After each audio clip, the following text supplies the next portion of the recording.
بسم اللہ الرحمن الرحیم۔ دوستو، کیا آپ نے کبھی سوچا کہ ایک پہاڑ سے زندہ اونٹنی نکل آئے اور پھر پوری ایک طاقتور قوم صرف ایک غلطی کی وجہ سے تباہ ہو جائے؟ یہ کوئی کہانی نہیں، یہ قرآن پاک میں بیان ہونے والا ایک حقیقی واقعہ ہے۔ یہ واقعہ ہے صالح علیہ السلام اور قوم سمود کا۔ تو چلیے دوستو، سنتے ہیں اور دیکھتے ہیں اس واقعے کو۔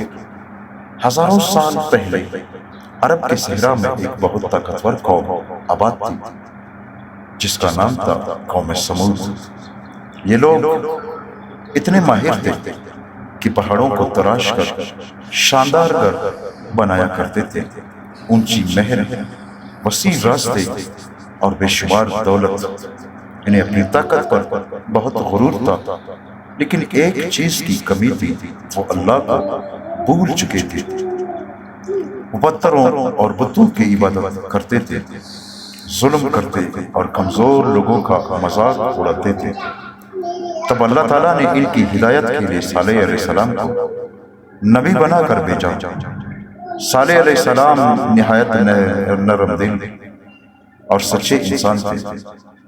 وہ اپنی قوم سے کہتے، صرف ایک اللہ کی عبادت کرو، اس نے تمہیں پیدا کیا ہے۔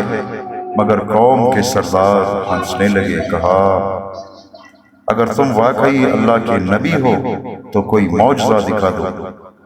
پھر انہوں نے سامنے موجود ایک بڑے پہاڑ کی طرف اشارہ کیا اور کہا، اگر اس پہاڑ سے ایک زندہ اونٹنی نکل آئے تو ہم ایمان لے آئیں گے۔ یہ ناممکن شرط تھی۔ لوگ جمع ہو گئے، ہر طرف خاموشی چھا گئی۔ تب صالح علیہ السلام نے اللہ تعالیٰ سے دعا مانگی۔ اچانک زمین ہلنے لگی، پہاڑ میں دراڑ پڑی اور پھر سب کی آنکھیں حیرت سے کھل گئی۔ پہاڑ کے اندر سے ایک بڑی خوبصورت اونٹنی باہر نکلی۔ لوگ خوفزدہ ہو گئے، کچھ لوگ فوراً سجدے میں گر گئے اور کچھ ضد میں خاموش کھڑے رہے۔ صالح علیہ السلام نے فرمایا، یہ اللہ کی اونٹنی ہے، اسے تکلیف نہ دینا، یہ اللہ کی نشانی ہے۔ اونٹنی کے لیے پانی پینے کا ایک دن مقرر کیا گیا۔ ایک دن اونٹنی کنویں سے پانی پیتی اور دوسرے دن پوری قوم اپنے جانوروں کو پانی پلاتی تھی۔ اونٹنی آزادانہ گھومتی رہی، لیکن قوم کے ظالم سرداروں کو یہ سب برداشت نہ ہوا۔ انہیں ڈر تھا کہ لوگ ایمان نہ لے آئے، چنانچہ انہوں نے ایک خفیہ منصوبہ بنایا۔ ایک رات چند ظالم لوگ ہاتھوں میں ہتھیار لے کر نکلے اور پھر انہوں نے اللہ کی اس معجزاتی اونٹنی پر حملہ کر دیا۔ اونٹنی درد سے زور سے چیخی، اس کی آواز پورے علاقے میں گونج اٹھی اور وہ زمین پر گر گئی۔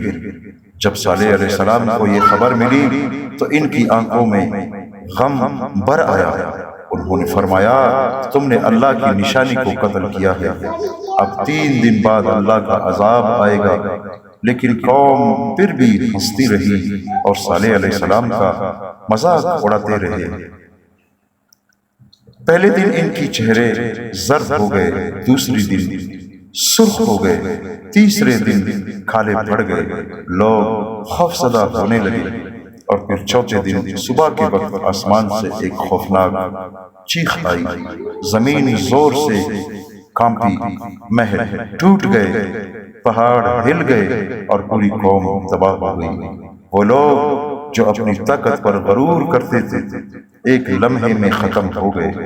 صرف صالح علیہ السلام اور ایمان والے لوگ محفوظ رہے۔ دوستو، یہ واقعہ ہمیں ایک بہت بڑا سبق دیتی ہے۔